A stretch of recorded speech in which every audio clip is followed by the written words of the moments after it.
Warning! Bitag Live Morning caters to mature audiences. Topics discussed are particularly on hot, timely, current issues purposely intended for Filipino viewers and listeners worldwide. Discussions may contain language that may not be appropriate for some sensitive audiences. If you do not approve of the content listed above, please do not watch our videos. If you wish to continue, we strongly advise that you proceed with caution. Viewer maturity is advised.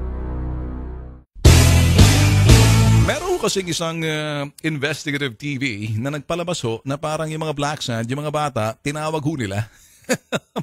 mga batang katutubo, mga ita, na akala ng mga bata, dito kay shoot namin kayo, maglalaro kayo ha, etong magnet, sige, yuyuku-yuku kayo sa ilog na umaagos dyan, na hanggang tuhod. Yung mga bata ngayon, pumorma sila ngayon, kunyari, nakayuku sila, 10 mga bata, 5, parang laro-laro sa kanila. Ang ginawa ho nitong potok sa buhong investigative na to na telebisyon, ay yung pala, sinet up yung mga bata na mga ita.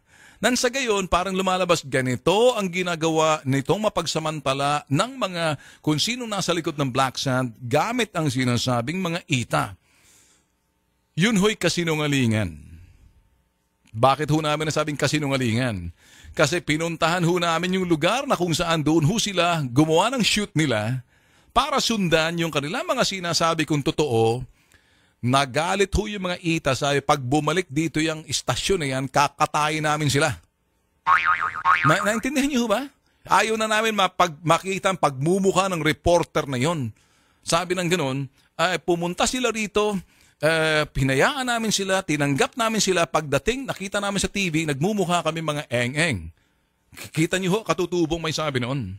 Ang masahol dito, pinatotohanan ho yan ng sinasabing isang pastor din doon nakatutubo.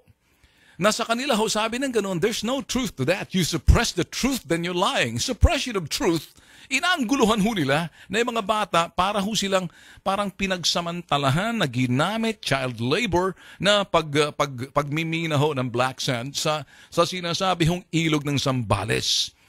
Pero yung totoo, sila ho yung nag-direct. Sila ho yung nagbigay ho ng pagdadirect sa mga bata. Oh, dito kayo. Ewan natin kung binayaran sila.